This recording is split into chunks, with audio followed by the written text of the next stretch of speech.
Hello, everybody. If you are here already, thank you for joining nice and early. If you are not, then I'm not going to say thank you to you because you're obviously not here. You are live on LinkedIn, Stuart. Please no swearing. No, I'm joking. We made that joke beforehand. We'll give it 90 seconds just before we kind of get started. As always, just allow people to join. If you are here already, please say hello. Or if you have any questions, add them to the comments. It will make my job a lot easier asking questions which are relevant for what Stu's saying. I will always try to do that, but you guys are in organizations and we'll have good questions and specific questions. So yeah, please do feel free to ask questions in the comments. Other than that, just enjoy. Got a good conversation, and I know how much of a tangent this conversation could go off. Yeah, probably. As always, when we chat. This is well overdue, by the way. Well over. This is well overdue. I don't know how it's taken this long to get you on. Well, I think it's down to football allegiances, really. Yeah, that's probably the only thing I can suggest. Yeah. What we probably talk about, we've probably chatted about over a beer or two, or just in general. So good to finally share the word, I guess. Yeah, 100%. 100%. I know you've always got a lot to kind of share as well, and I think it's a good time for it to share just before kind of the new year, where people are doing strategy stuff as well. So I think exactly. Hopefully a good time. Thanks, Ryan. Thanks for joining us. At least we know we're not here alone. What does he say? Always think Stuart is in space when we're on the video call. Yeah, the background. Well, I say I put my head's in the clouds. Really. Kind of makes sense. A bit further than the clouds, I think, mate. With the glow in the dark stars. All right, should we get started? If you are here, thanks for being here, joining us.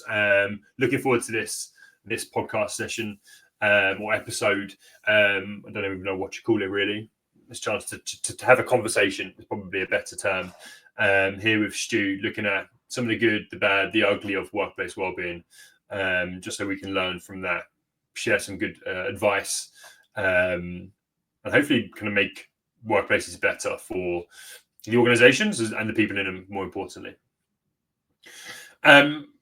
Before we start, we'll do the introductions and get into that conversation. So what I'll do is I'll introduce myself, and then Stu, I'm going to throw it over to you to do an introduction. So hi, everybody. If you don't know who I am, my name's Rich. I am a high-performance executive coach, leadership coach, and trainer, and owner of Employees Health. And Employees Health is a workplace wellbeing company who supports workplaces and educates their people in how they can look after their health and wellbeing. And it's my pleasure to have Stu here today to talk about this stuff. Stu, do you want to do a quick introduction, and then I will follow up with a couple of questions after that? Sure. Yeah. So I'm Stuart. I'm currently the occupational health and wellbeing lead at Skanska UK. I have recently, I will next week be graduating from Nottingham University with my Masters in Workplace Health and Wellbeing, or in old money occupational health psychology. Been working in this industry a couple of years now. Prior to that, I had an extensive career in recruitment. And prior to that, I was in health and fitness, a bit like you, Rich. I studied health and fitness science when I was a young lad, and worked 7 or 8 years in a premium end health and fitness chain, which was called Holmes Place at the time. I think we were bought by Sport and Virgin Active and what have you, and was a club manager of 2 clubs in London. So bringing that sort of health and fitness aspect to health and wellbeing is what I find helps. And really loving my time in what I'm doing at the moment. Yeah, awesome. Nice. Yeah, I mean, I think so many of us in this space have come from this health and the health and fitness background, moving that into the practical stuff of work. What would be really nice to know is the journey, why you are here today, what the passion is, why the passion's there. And just that story behind why you are here. Yeah, it's interesting because a friend of mine, I'm sure you're probably aware of him, is Matt Smead, also put a post on LinkedIn, I think, today around this as to conversations as to why people are in workplace health and wellbeing, or the sort of industries that are on the peripheral to it. But I think I always wanted to do something around the psychology bit when I left university in that first time in sports psychology, but never, and that was the mid-90s, and it wasn't really something that was on the radar. And when this opportunity came up to do the masters, which, as I said, in old money's occupational health psychology, I jumped at it. But it was kind of going a little bit further back from that. When I was in recruiting, you can see some nice sides to industries. You can also see some not so nice sides to organisations. And when my last recruiting role came to an end, which was an internal role, I kind of looked around as to what I wanted to do, and the opportunity came to an end in March 2020. And as we know, in March 2020, we went into a lockdown. It did coincide with the detrimental mental health of my wife, and that really started to open my eyes to actually I could start to look at making a difference to organisations from an internal aspect, not just from the hiring aspect and getting people into organisations. Let's actually look at systems, processes, how organisations affect health and well-being, and let's look at work at being a determinant of well-being. So, it really started. I think the idea or the want to do it was kind of always there. And if I'm honest, I did stay in recruitment for about 5 years too long. But there was that timing, I suppose, and there was that desire to really look at how we do start to change things. And as I said, the start for me was, when my wife Jackie sort of, had a breakdown, she went into hospital for during lockdown, and a suicidal attempt whilst in hospital, and subsequent a few more since. But initially, my thought process was that, I'm a middle-aged white bloke from southeast London, Surrey, and I don't actually know how to deal with this. I don't have the skills. I'm not equipped to understand what's going on. So I found the mental health first aid course quite helpful in that, just for personal upskilling and understanding, and the ALGI acronym, found that really quite helpful. And it started from there. I then started to look at how I was treated in my last place of work in the last couple of years. Similar to my wife, she did go back to work for a short period of time, but through no fault of their own, they just really didn't know how to handle somebody integrating back into work for a sustainable return to work. And just led me to look at more courses. So I did an EBOSH course in this area, which then led me to, as I said, the masters, which really did just open up a part of my brain to think and to be able to develop ideas and thought process and frameworks and theories and put them into practice. Yeah, nice. Thanks for sharing. You can see why that passion's there as well, right? Personal story. Before we get into the good, maybe I should bring this up in the bad and the ugly, but the mental health first aid. And I know you have opinions on that. Do you want to touch on this now, or do you want to touch on this in maybe the bad and the ugly? Chat about it now. It depends on what you want to chat about, Rich. let's just save that to the bad and the ugly potentially, because I think that's where you might want to bring that up, right? Yeah, I mean, as I say, we can. I think, I kind of know where you're going with it. I think it's got a bit of a mixed bag of a reputation. I think it's fair to say. I think the training's pretty good. I mean, when we look at it, and I know it has evolved since I did it last, and I'm on a list to get it done to refresh myself, because it has changed. But I do think it's a very useful tool. Whether or not it's designed and aligned to organisations is another thing, and whether or not organisations understand what it is and how they perceive it, and what the expectations are, I think is where the negative biases probably come from. And again, as I said, one of my colleagues who's recently completed and qualified their training has said it's more aligned to organisations or to help organisations. But I think it's the perception of organisations as to what it is and how they feel that's probably adequate to be part of or to be their strategy. Yes, some of it is questionable with regards to what you learn. It's good to understand what you learn, but is it relevant to work? I'm not sure. But I do think it has a place. I'd rather have somebody in my organisation that is demonstrating peer-to-peer support than not. But again, it's what's that responsibility on that individual?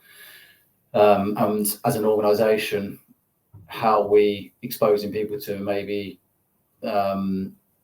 hazards and risks that we shouldn't be doing, or where's the safeguarding around that. So it's an interesting one, because as I say, as it stands alone, I believe it's quite a good skill set. Well, it's quite a good knowledge and skill set to have. But what does it mean in the wider context? And as I say, the last 4 years, I think that's probably where organisations have thought it would do something that it hasn't, and hence they're kind of like, well, what do we do now? But you've got some good people out there like Paul McGregor at Every Mind at Work, looking to support and help and sort of push the narrative and change the thought process around mental health first aiders with regards to it's part of your strategy, and this is the sort of the framework you need around it for it to have an impact or be successful within organisations. Yeah, I think I completely agree with you. The course itself, actually, for me, it taught me a lot. Probably somebody previous to that point and to that much depth, and so you learn a lot. And I think if you just go into it thinking, okay, if I can learn a lot from this, it's going to help me understand mental health, depression. Yeah, exactly. And then especially the last one, I think the new one, from what I've heard from Sally, who does ours, is it's a bit more around how to put it into a workplace, and the role is more about signposting than it is about that knowledge. Yes, of course. But I think, as you said, put it into a workplace and what's its role, where does it fit?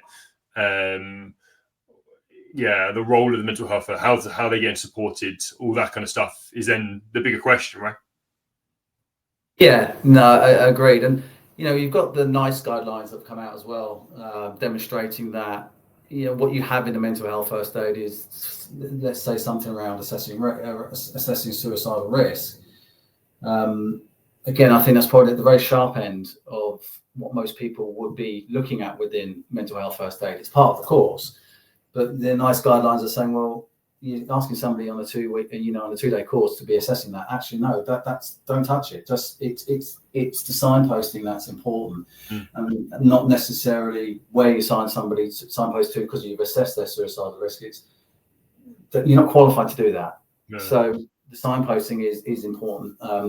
And clearly, if somebody has a plan and if somebody has the means, then that's something you need to consider. But I think there's there is that element of what exactly are organisations asking their first aiders to do. And let's be frank, the 2-day course doesn't give the individual the competency or the awareness and the knowledge to look at anything from a clinical point of view or anything along those lines. It's realistically peer-to-peer support, which I love, as I said, and the signposting, and therefore organisations need to be set up with that aspect that most people, if not all, know where to go, what to do, where to signpost people to, and the resources are there. Yeah, and I think what you said to me, what you guys are doing, seems like a really good way to implement mental health first aid.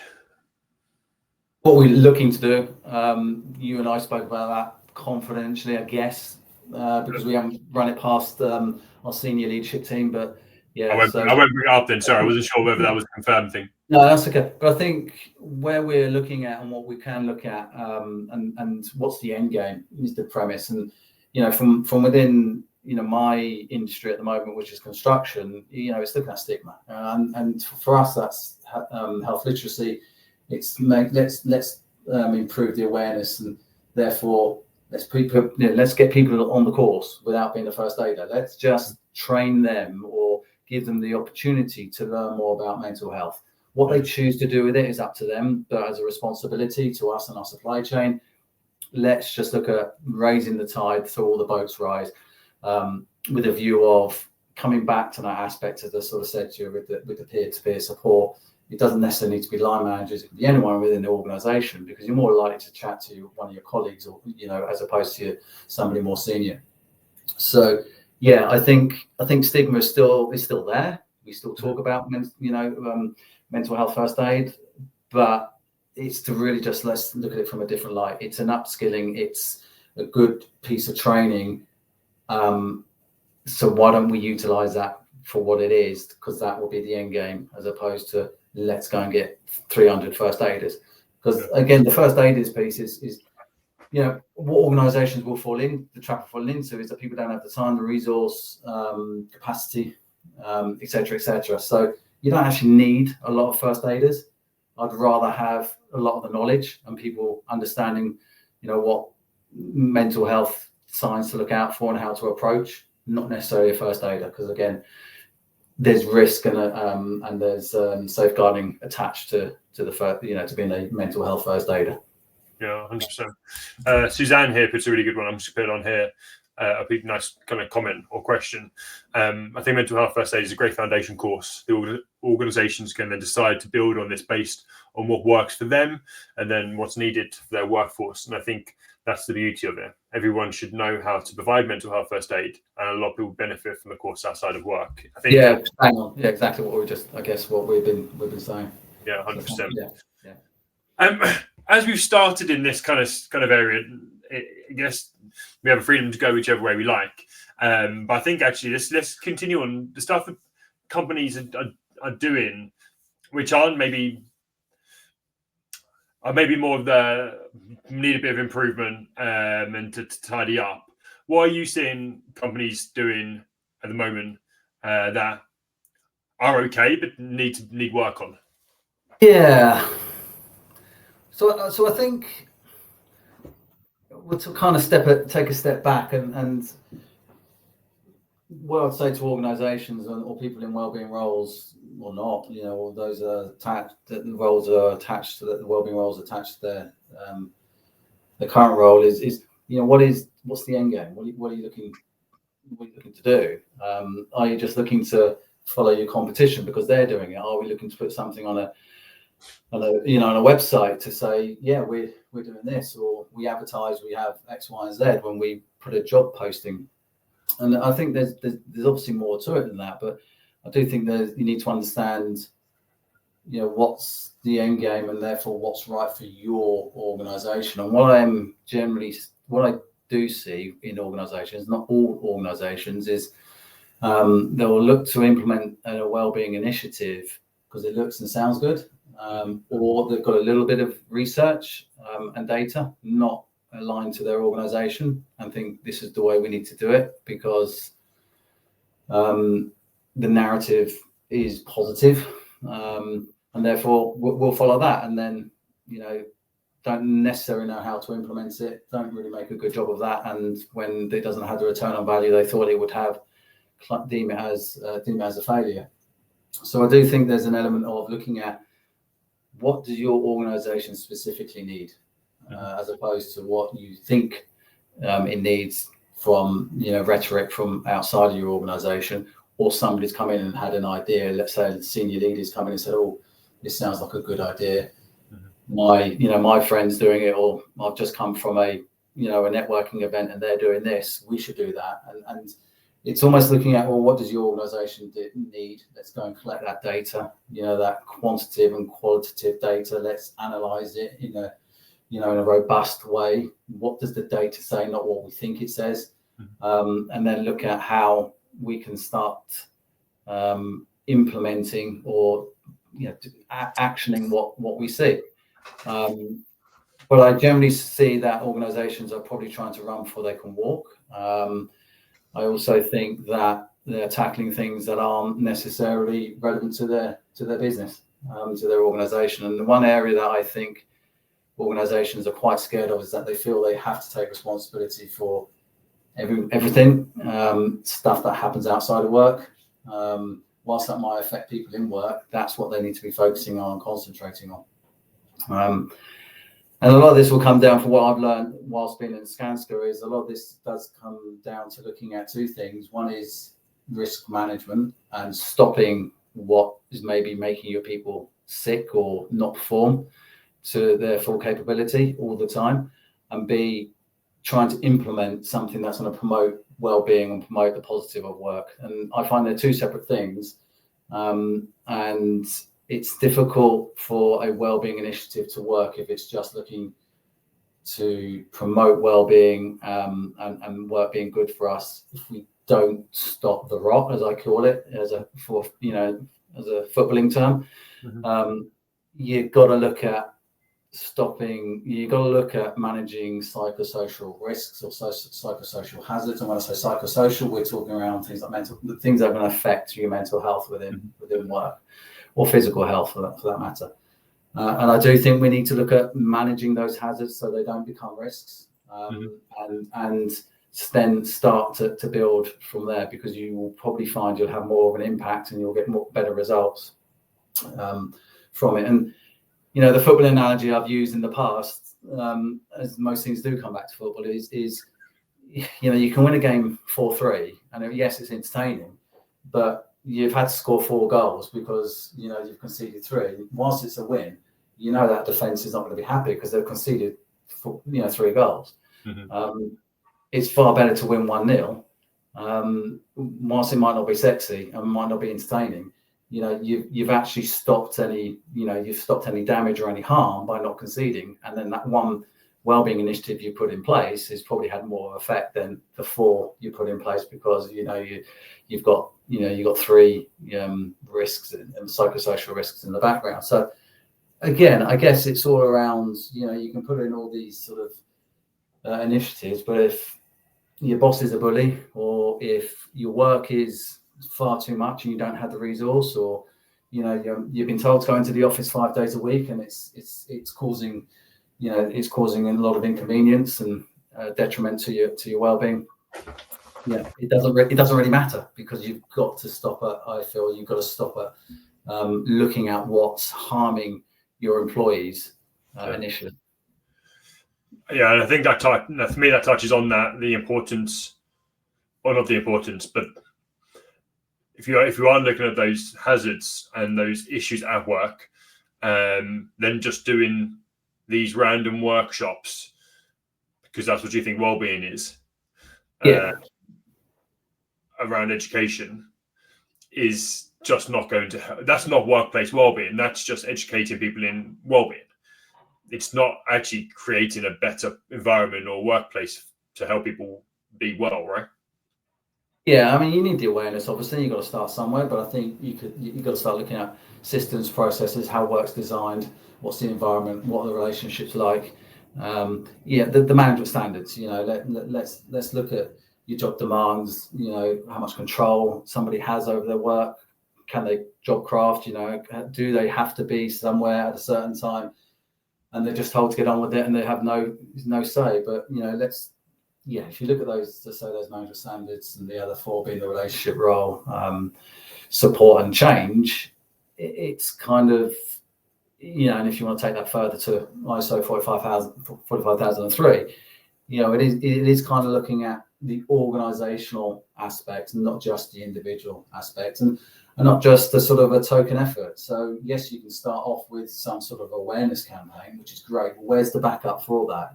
What's the point of doing it if you're going to look at something like stress awareness, but your stress risk assessment is telling you that 75% of your employees are at medium risk of their work being stressful, and you choose not to do anything about it.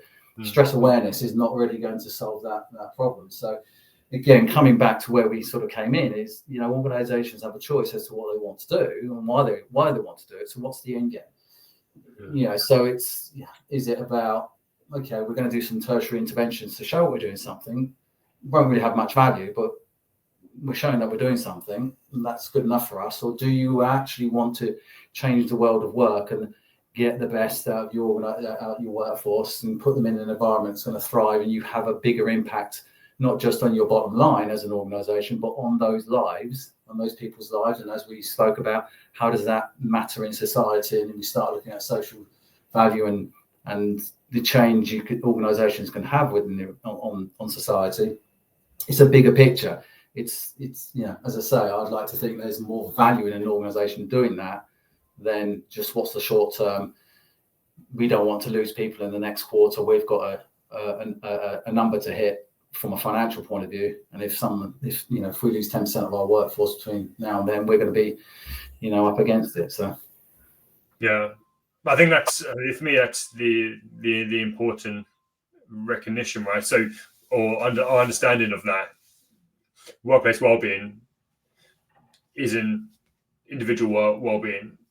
So when we think about workplace wellbeing, when you're talking about all this stuff about social risk, management standards, what is it that for you is the key areas for people to begin to look at, and how they then supporting that?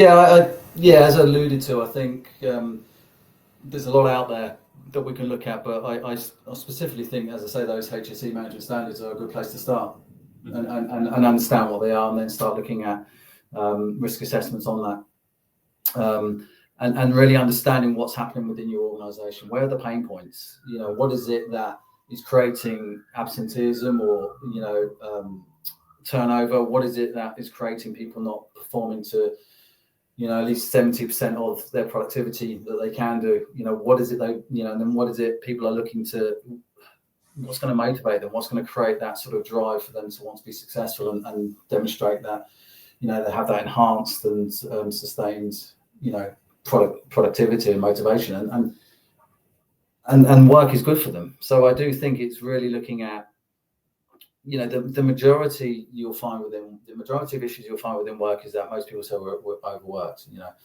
and that just basically demonstrates that you don't have the resources to match the demands of the job, whether that's personal or physical resources.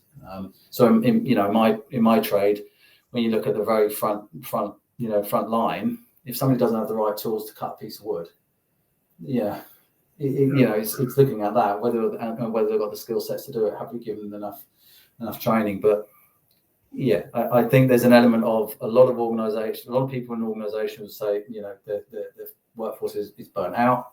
We tell them to take their holiday, but they're still working. They're working whilst on annual leave, or they're working at weekends, and they're in 60-hour weeks. Again, I think there's an element of, right, let's understand why they're doing that. Is it culturally? Is it their managers making them do it? They just feel they have to do it for their own self-esteem, job insecurity. You could go on with regards to that, but as I say, I think organisations really need to start shining the light in the darkest corners of their business, and finding out what is happening, what is really going on, and then be brave enough to look at tackling that. So I think there's an element there of, once you're aware that there's a risk, stroke a hazard. So should I say, once you're aware there's a hazard that could become a risk, you've got to do something about it. So I think there's that step of saying, well, okay, if we're going to do this, we're going to do this properly, and we're going to try as much as we can to look at ways of which we can make work good for our workforce. 100%. A couple of comments and questions. I've not read them completely because I can't listen and read.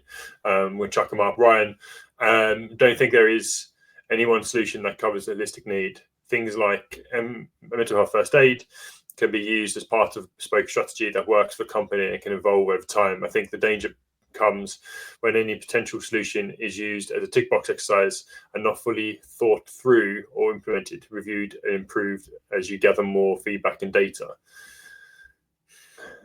Jack's also just added data is so important. And I guess my question around, as you're speaking, there is so much that we have to be aware of, trying to understand those hazards and risks and the things that can impact us. How do you understand that? What are the best ways for us to get that awareness? Awareness of what's going to affect the individuals, or what's going to affect your workforce? Yeah, the workforce. Yeah, you ask them. I mean, I think the big thing you look at is consult with your workforce, and again, this is an area which is quite a bit of an eye opener for me in what I do. Is we look at we look at risk management from a physical point of view. And I think I've used this analogy before, and I've used it with Jack, who's mentioned that data is so important. If you put somebody's on a ladder that's on a table, you and I can look at that and risk assess it. We don't need to talk to that individual on the ladder. We can assess that that's pretty dangerous. There's a high risk of injury there, and the injury could be significant if somebody falls. So we don't need to consult with that person on the ladder. We maybe need to have a word to say, don't do that. But from a risk point of view, we can see that there's a physical risk. Obviously, from a psychosocial point of view or mental health point of view, it's subjective, right? So we don't know the effect something's going to have on an individual. So you need to realistically consult. You need to talk to your workforce. And we have stress risk assessment tool within the organisation.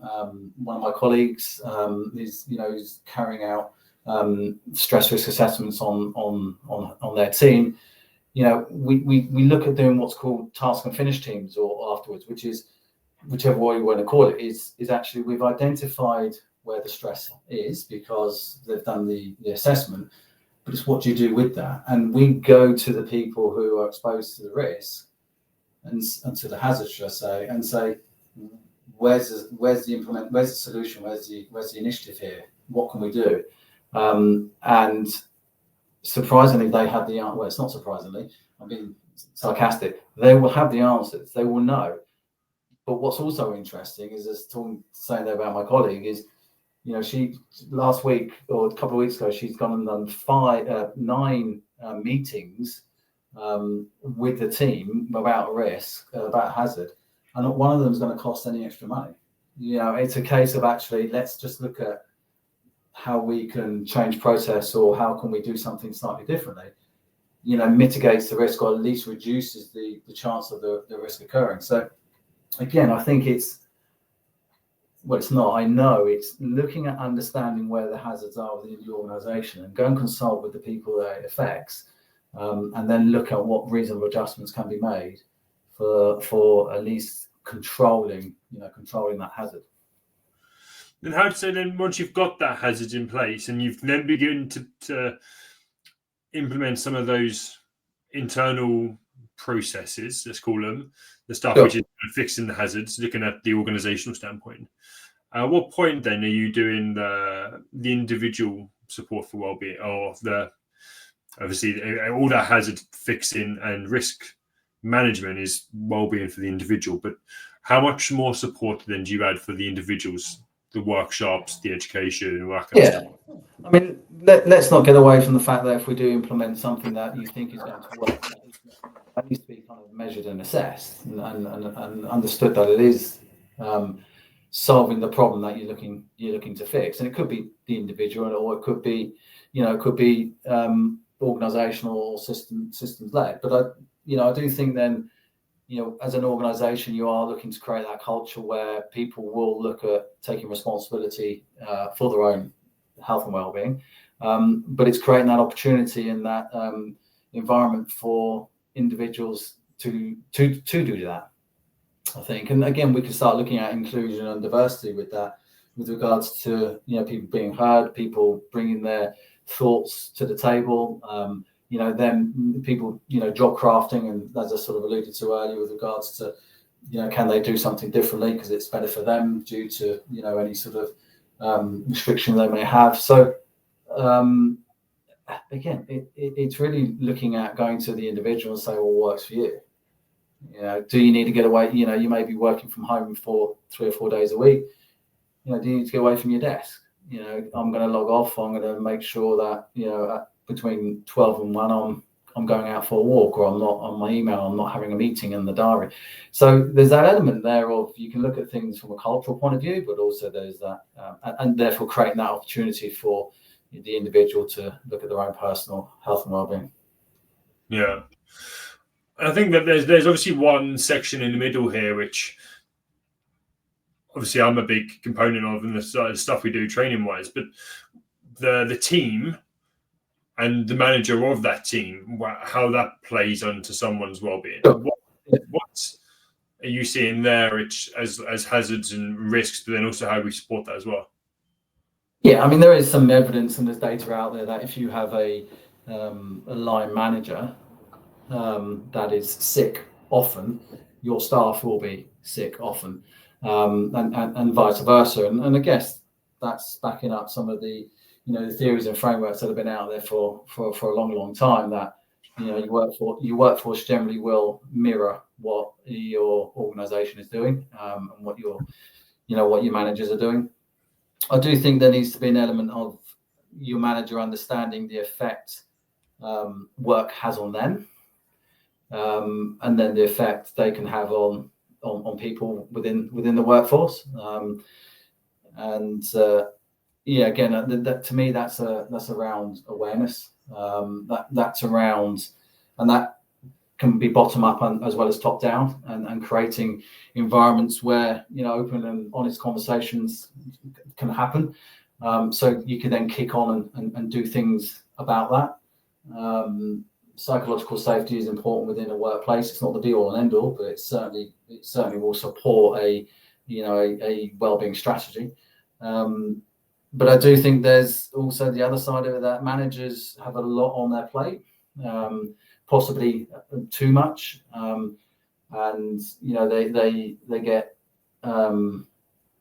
they get tired with the brush, so it's all on them. It's all on it, you know, and there's no way somebody in an organization can be responsible for, you know, the health and well-being of their whole team. You know, it is a collective and an individual, crusade. But I do think, having said that, there does need to be clearly that awareness around what impact work can have on someone's well-being, and therefore work, you know, in an ideal world, work is a determinant of good well-being. So, yeah, how do managers get into that place themselves? So, yeah, obviously that's going to cascade up from a hierarchical point of view, and what are the behaviours that you're displaying? What are the behaviours that you're witnessing and seeing in organisations? Yeah, I think the behaviour, the role modelling is a big part, isn't it? I think there's also elements of understanding what being a leader or manager is, and then how you create the space for your people to thrive, both from a point and a well-being standpoint. Yeah, but I think it goes both ways. And what I mean by that is employees, the workforce, holding their manager accountable. Mm-hmm. Yeah, and again, I think that's all very well easy to say, but I do think there needs to be an element of that, and I think we are getting into a work area where also we're moving into an area where that sort of, one of a better phrase, 360 feedback is becoming a bit more commonplace. Yeah, agreed.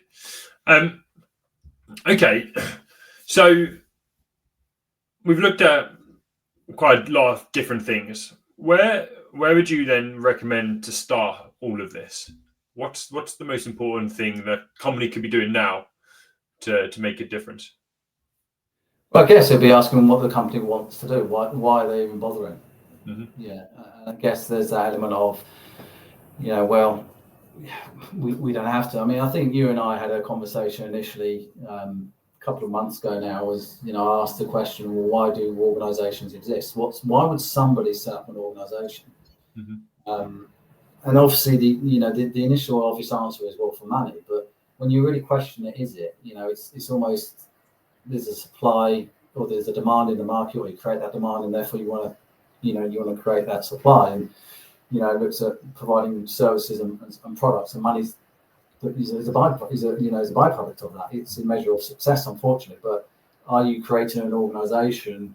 Are you leading an organisation to make a difference to people's lives and give people jobs and allow society to thrive? So I guess the question is what does an organisation want? And that's where to look to start. And if you're looking at low-hanging fruit, well, we're losing money because we've got absenteeism that's above the norm, or we can't retain our good staff, or we can't attract staff. You lose a lot of money through not having people in your workforce. But I do think we are going to get to that stage where, when you start looking at ONS figures and those that are economically inactive, and what that is those people of working age who are not working and contributing to GDP. We're at record levels for people being economically inactive because they're sick and they can't go to. They physically don't think they can work, and we're going to get to a stage where I think organisations aren't going to have a workforce. They're just not going to turn up. In the past, we've gone abroad to try and get work employees and what have you. We still do that to a degree now, but it's not as it's not prevalent as it used to be. So I do think organisations have to start looking at what their challenges are, and what their pain points are, and what do they want to actually, what legacy do they want to leave as an organisation. We know, and there's swathes of evidence to demonstrate, if you look after your people, then they're going to look after the organisation, and then they will look after the bottom line, and you'll be more profitable from that. But let's not get too complex, and let's not make it too complicated. What are you looking to achieve as an organisation? What difference do you want to make? And therefore, let's start there, and let's see how we can increase. I suppose the quality of life for your workforce, and then what sort of ripple effect is that having on families, friends, and society as a whole? Yeah, I love that. I guess one of the challenges is it takes longer than you think. Of course, yeah, it can take decades. Yeah, although but we're moving at a rapid pace. We're moving quicker than I think we ever have done. So you and I, Rich, I mean, this time 4 years ago, if we're going to look at the good side of things, and maybe wrap it up on this, but if we're going to start looking at the good side of things, when I see what's happening out there, and you look at the likes of Sam Cartwright and Jamie Broadley and Hayley Farrell, getting companies the 45,003 accreditation, that in fact that wasn't there 4 years ago. You look at Amy McEwen and Emily Pearson doing their courses, making them available to, they weren't around, they were individual, but those courses weren't around. And I think we're starting to move in a direction where it is an our culture. Workplace wellbeing will take a while to kick in and to do what, to have an effect. But we're moving quicker than I think we ever have done.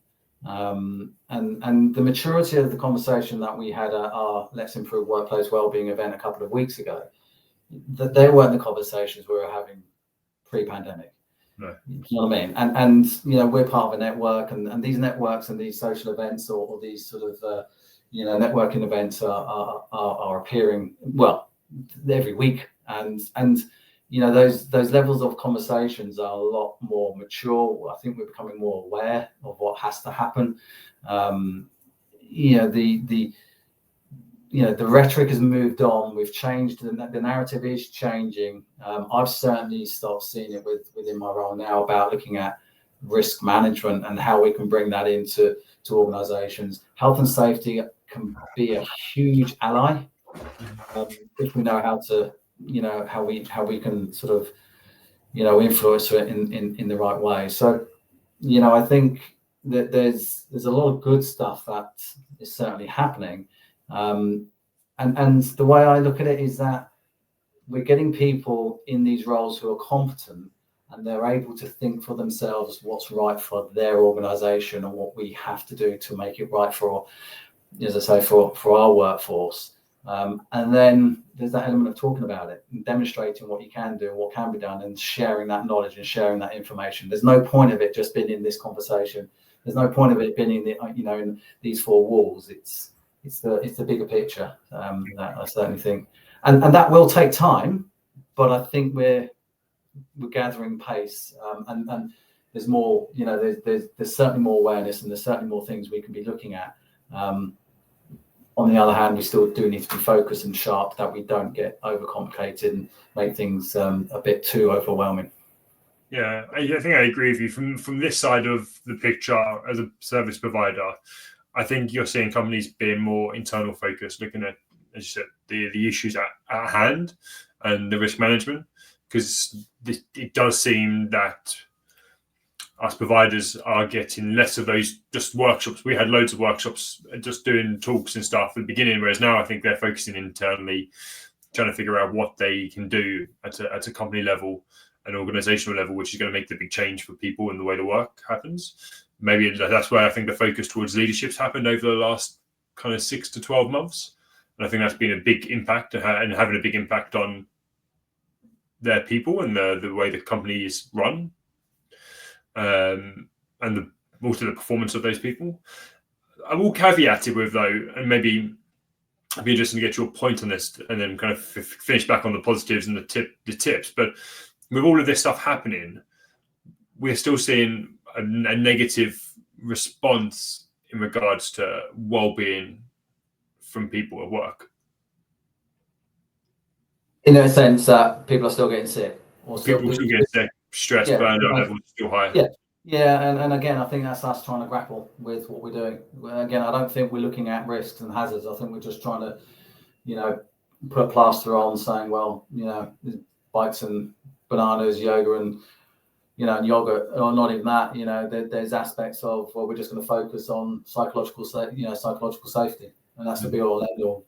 We've got to trust each other. Well, that's great, but I'm still overworked. I'm still overwhelmed. I'm still stressed out. I've still got that deadline. I've still got to hit my sales target or reach that. My clients still give me in the year. My colleagues let me down because all my systems and processes. I'm getting 150 emails a day, 20 notifications a day, WhatsApp. I'm in 6 meetings back to back. It's kind of, you're telling me to go into the office 3 days a week when I don't really want to, and I don't have to. I've got care and responsibility. And I think there's that element of, what do you look to tackle or what needs to control. But societally, we're becoming more unhealthy. We move less, we eat more, we consume more, we doom scroll. News is bad, food is bad. What we eat isn't great. You have to earn more money to buy healthier food. It's not just organizations that are seeing it. It's I think it's a societal thing, but I do think organizations can have an effect on society when you look at it from a positive point of view. And again, I'll come back to that aspect of what's controllable within work. So you're paying somebody to do a job. Have we got the right tools for that person to do that job on resources? Are we putting them in the safest environment possible? How are they felt? Is work good for them? Are we making them feel valued? Are we recognizing them? So again, none of this is rocket science on you. It's really actually coming back down to, potentially those standards and the fundamentals. We're not going to, we've got to try and get a grips with our relationship with technology and digital wellbeing, because it's running us. And the right to disconnect, which the government didn't put in, is that really just kicking the can down the road? Probably, because why would you have to answer an email after hours or when you're on annual leave? Is that culturally? Is it because if I don't answer it, the deal's going to go south? Well, that's not really a good place to be for an organisation that only one person can make a decision. I remember talking to one of my cousins when she got married and she was on honeymoon. This was afterwards. She didn't talk to me while she was on honeymoon, but she kind of said, it's the first time in 10 years she didn't answer an email while she was on annual leave. Mm-hmm. And I kind of asked her, and she worked for Google, and I kind of said, what, is Google going to collapse if you didn't answer an email? It's that kind of mentality. She felt she had to always be on and always. So again, I think we need to take an assessment as to what are we asking our staff to do? And whilst organisations will try and push the boundary because they're going to get more productivity, they may say it's great that our staff are working 10 hours a day, 11 hours a day, and they're always on, because that's what our customers are looking for, etc., etc. You're kicking the can down the road because we know there's going to be, fallout from that, and maybe that might be, well, that person does get burnt out, and that's 5 years down the line. It's not our problem then because they've moved down somewhere else or what have you, and we've replaced. That doesn't have the wider societal effects that we're looking for, and that's where I think society will sort of cave it. Will have an impact to play, but organisations can be that catalyst to say, well, we're going to start looking after how we organise work, how our people feel, how are they going to get the best out of them, and then that ripple, as you know, ripples outwards. So we can look internally and say, well, actually, we can be the catalyst of this. And we can start to change the society. It will take a while, but yeah, there are lots of good stuff organisations can do if they choose to do it. I think a lot of this comes down to choice. Yeah, I agree with you. I love that. It was a really nice way to actually just finish that kind of segment, I guess. I guess the last thing I have for you is, obviously, I know we're up on time, is your top three tips. What's your biggest 3 bits of advice for someone in your kind of situation? Well, through the lens I'm seeing at the moment, it would certainly look at do no harm, physically and psychologically. Let's look at that. Let's look at those hazards, those psychosocial hazards, first and foremost. Do no harm. And yeah, then let's look at promoting the well-being, or promoting the positives of work, the positives of well-being, and support those who need the help. But we've got to, and manage illness. So it's Tony Lamartine et al.'s integrated theory, isn't it? Integrated approach, which I think organisations can certainly look to embed. It's those 3 areas, protect minds, do no harm first and foremost, or try and mitigate as much risk as possible. Promote wellness and well-being and work, and support the illness. Support those that need that support. I think a lot of organisations do the support part well, but then you're dropping people back into the environment that made them sick, which doesn't really constitute a sustainable return to work. Yeah. But I also think that's, I think the other tip I'd look at is that organisations, what is it that they want? What legacy do they want to leave? As a CEO or a leader, what is it what is your legacy? Let's look again emotionally attached to what it is that you want to achieve. Put well-being at every sort of thought, every decision that you make, because if you look at after the well-being of your individual, we know it's going to look, they're going to look after you. The research demonstrates that, and that's what's going to make a difference to the bottom line. So you do have choices, and again, I think whether or not they're 3 tips, I'm not sure, but they do have choices, and I just think there's looking at what the end game is and what's right for your organisation, not what you think is right. But what's right for that organisation. Learn to think for yourself and make those decisions based on who your employees are. Yeah, love it. No, I think they're 3 really great tips. Thank you, Stu. I appreciate your time and for you being here and sharing this. I'm glad we got this done finally. And yeah, thank you.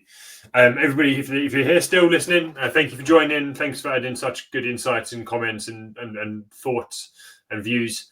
I really appreciate that as well. One more left for the end of the year. We're going to look at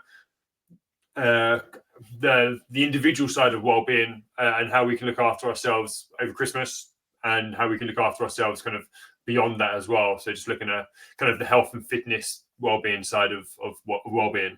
So please make sure you join us. Come.